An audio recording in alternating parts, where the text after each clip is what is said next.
నమస్కారం సార్. నమస్తే. సార్, కేసీఆర్ గారికి కేటీఆర్ గారు ఒక కౌంటర్ ఇచ్చారు అని చెప్పేసి ఒక వార్తను ప్రచారం చేస్తున్నారు సార్. అంటే కేటీఆర్ గారు ఒక ట్వీట్ చేశారు సోనియా గాంధీ గారిని ఉద్దేశించి. అంటే రాష్ట్ర అవతరణ దినోత్సవం ఉంది కదా, అయితే ఆ ట్వీట్లో ఉన్న అంశం అనేది గతంలో కేసీఆర్ గారు చెప్పిన దానికి విరుద్ధంగా ఉంది. అందుకే కేసీఆర్ గారికి కేటీఆర్ కౌంటర్ ఇచ్చారు అంటున్నారు. అసలు ఆ ట్వీట్లో ఏముంది, మరి దీన్ని ఏ విధంగా చూస్తారు సార్? అంటే ఆయన ఒకటి, ఇప్పుడు కాంగ్రెస్ పార్టీ నిర్వహిస్తోంది దశాబ్ది ఉత్సవాలు. అవును. ఈ దశాబ్ది ఉత్సవాల సందర్భంగా సోనియా గాంధీని పిలిచి సన్మానం చేయటం లాంటి కార్యక్రమాలు ఏవో పెట్టుకున్నారు వాళ్ళు. అవును. సోనియా గాంధీ కాంగ్రెస్ తెలంగాణ ఇచ్చింది అనేది క్లెయిమ్ చేసుకునే ప్రయత్నం చేస్తున్నారు వాళ్ళు. దాని మీద ఆయన ఆ అభిప్రాయం మీద ఒక కౌంటర్ వేశాడు. అంటే 2004లోనే తెలంగాణకు అనుకూలంగా నిర్ణయం ఉంటుంది అని సోనియా గాంధీ చెప్పడము, కాంగ్రెస్తో టీఆర్ఎస్ కలిసి పోటీ చేయటము, అలాగే గెలిచిన తర్వాత వైఎస్ క్యాబినెట్లో హరీష్ రావు వీళ్ళందరూ మంత్రి పదవులు తీసుకున్నారు. అలాగే కేంద్రంలో యూపీఏ ప్రభుత్వంలో ఆలే నరేంద్రకి అలాగే కేసీఆర్కి కూడా మంత్రి పదవులు ఇచ్చారు. అలా కలిసి ప్రయాణం ప్రారంభమైంది వాళ్ళది.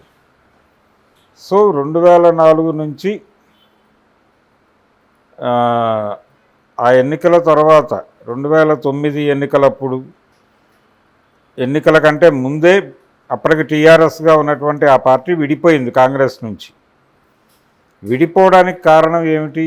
తాత్సారం చేస్తున్నారు అనేదే ప్రధానమైనటువంటి కార్యక్రమం. రెండోది, ప్రణబ్ ముఖర్జీకి అప్పచెప్పారు. ప్రణబ్ ముఖర్జీకి అప్పచెప్పిన ఏ ఫైలు కూడా తొందరగా కంక్లూడ్ అయినటువంటి చరిత్ర లేదు. అందుకని తెలంగాణని కిల్ చేయడానికే ప్రణబ్ ముఖర్జీని మధ్యలో పెట్టారు అని కూడా అప్పట్లో విమర్శలు వచ్చినాయి. ఫైనల్గా వీళ్ళు పదవులకు రాజీనామా చేసి కూటమి నుంచి వైదొలగి బయటకు వచ్చేశారు.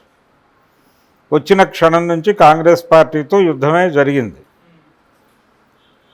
ఈ యుద్ధం సందర్భంగా 2009 ఎన్నికల్లో తెలుగుదేశం పార్టీతో పొత్తుగట్టాడు ఆయన కేసీఆర్. ఆ ఎన్నికల్లో మహాకూటమి ఓడిపోయి మళ్ళీ వైఎస్ఆర్ గెలిచాడు.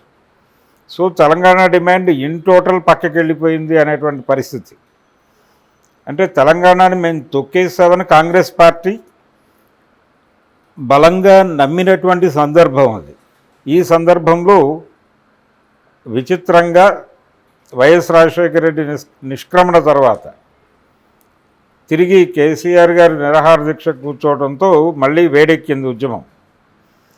ఆ వేడి ఆయన అరెస్ట్ అవ్వటము, ఆయన తీసుకెళ్ళి ఖమ్మం జైల్లో పెట్టడం, ఈలోపు ఉస్మానియా విద్యార్థుల ఆందోళన, కేసీఆర్ స్టాండ్ మారిస్తే ఊరుకోవనే వార్నింగులు ఇవన్నీ జరిగినాయి. ఈ నేపథ్యంలో కొన్ని ఆత్మహత్యలు కూడా జరిగినాయి ఉద్యమం కోసం. అంటే ఆత్మహత్య అనేది ఒక నిరసన రూపంగా వాళ్ళు ముందుకు తీసుకొచ్చారు. ఈ ప్రాసెస్లో ప్రాణాలు కోల్పోయిన వాళ్ళు ఈ అంశాలన్నీ క్రోడీకరించి ఒక మాటలో చెప్పాడు ఆయన. నిజంగా తెలంగాణ ఇచ్చిన సోనియా గాంధీ తెలంగాణ మీద చాలా సాఫ్ట్ కార్నర్ ఉంది ఆవిడికి అని ఇంత చెప్తున్నారు కదా హోరెత్తి. నిజానికి అదే ఉంటే 2004లోనే సెటిల్మెంట్ చేసి ఉండాల్సింది కదా, ఎందుకు చేయలేదు? 2009 వరకు ఎందుకు ఆపారు? 2009 నుంచి మళ్ళీ ఎన్నికలు వచ్చే వరకు ఎందుకు ఆపారు? ఎందుకు తేల్చలేదు? 2009 ఎన్నికల తర్వాత వీళ్ళు ఉద్యమాన్ని ఉధృతం చేసి వైఎస్ మరణానంతరం తెలంగాణని సాధించుకోగలిగారు. తెలంగాణ సాధించుకోగలిగామని వీళ్ళు అనుకుంటున్నారు, కానీ ఒక ఇష్యూని సెటిల్ చేసుకోవటంగా కాంగ్రెస్ పార్టీ కేంద్ర ప్రభుత్వం చూసింది, కానీ దాని వెనకాల ఒక మోటో ఉంది. ఆ ఎన్నికల్లో ఎన్డీఏ గెలవబోతోంది అనేది క్లియర్ ఇండికేషన్స్ ఉన్నాయి. సో ఎంపీలను సెక్యూర్ చేసుకునే కార్యక్రమంలో భాగంగా పరిపాలన మీద ఒక వ్యతిరేకత ఉంటుంది కాబట్టి ప్రభుత్వ వ్యతిరేకత వలన కొంత ఎంపీలని కోల్పోయే అవకాశం ఉంది ఆంధ్రప్రదేశ్లో అనేటువంటిది ఒక చిన్న హింట్ ఉంది వాళ్ళకి. దాంతో రాష్ట్ర విభజన చేస్తే అక్కడ వైసీపీ లీడ్ తీసుకుని గెలుస్తుంది, ఆ ఎంపీలు మన కాంపౌండ్లోకే వస్తాయి. అలాగే ఇక్కడ కేసీఆర్ గెలిచిన లేదు, ఇచ్చిన పార్టీగా తమ పార్టీకి వస్తే తమ కౌంటర్లోనే ఉంటారు. కేసీఆర్ కూడా తెలంగాణ ఇచ్చామనేటువంటి సెంటిమెంట్తో మన కాంపౌండ్లోనే ఉంటాడు అని అనుకుని ఈ వ్యూహం ప్రకారం వాళ్ళు తెలంగాణ ఇచ్చేయాలని డిసైడ్ అయిపోయి అప్పుడు సిడబ్ల్యూసీలో తీర్మానం చేశారు. సో అది కూడా స్వార్థంతో ఇచ్చినటువంటి తెలంగాణ, వాళ్ళ మనుగడ కోసం తెలంగాణని ప్రకటించారు. ఇది కండిషన్. ఈ కండిషన్ని మార్క్ చేస్తూ ఆయన అన్నటువంటి మాటలు తప్పేం లేదు. రెండోది కేసీఆర్ని ఖండించాడు కేటీఆర్ అనేది కరెక్ట్ కాదు.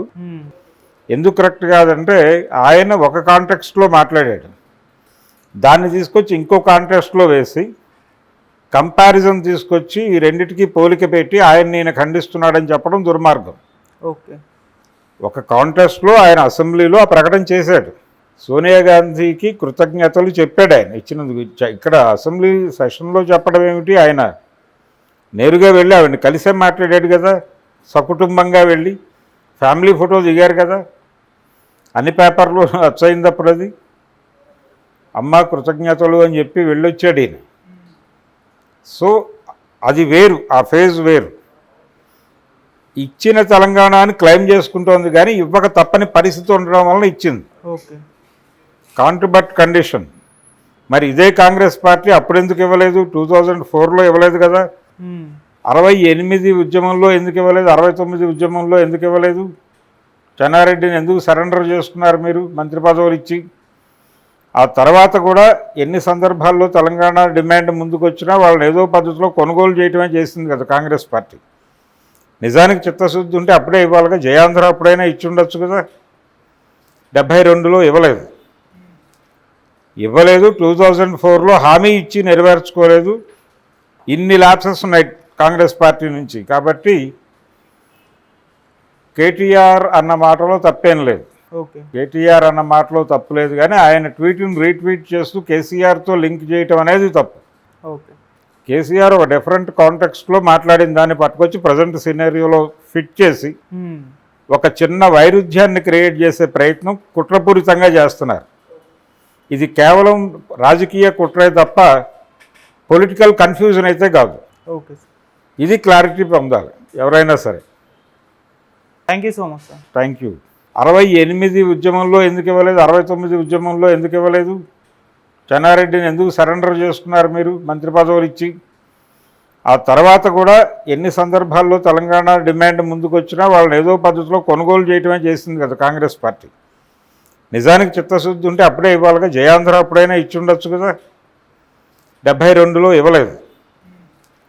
2004లో హామీ ఇచ్చి నెరవేర్చుకోలేదు. ఇన్ని ల్యాప్సెస్ ఉన్నాయి కాంగ్రెస్ పార్టీ నుంచి. కాబట్టి కేటీఆర్ అన్న మాటలో తప్పేం లేదు. పదవులకు రాజీనామా చేసి కూటమి నుంచి వైదొలగి బయటకు వచ్చేశారు. వచ్చిన క్షణం నుంచి కాంగ్రెస్ పార్టీతో యుద్ధమే జరిగింది. ఈ యుద్ధం సందర్భంగా 2009 ఎన్నికల్లో తెలుగుదేశం పార్టీతో పొత్తుగట్టాడు ఆయన కేసీఆర్. ఆ ఎన్నికల్లో మహాకూటమి ఓడిపోయి మళ్ళీ వైఎస్ఆర్ గెలిచాడు.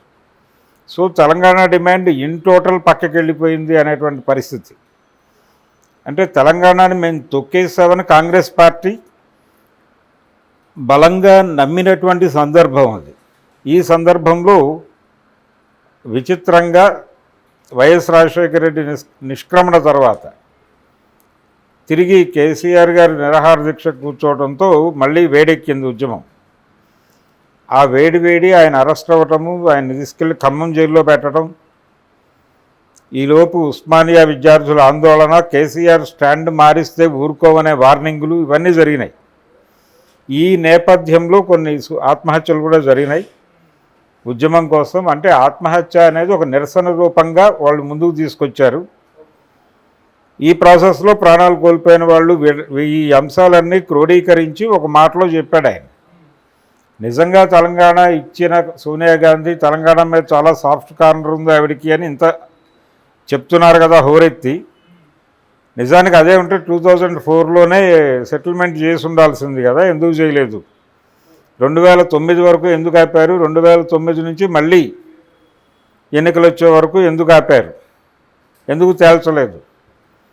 2009 ఎన్నికల తర్వాత వీళ్ళు ఉద్యమాన్ని ఉధృతం చేసి వైఎస్ మరణానంతరం తెలంగాణని సాధించుకోగలిగారు. తెలంగాణ సాధించుకోగలిగామని వీళ్ళు అనుకుంటున్నారు, కానీ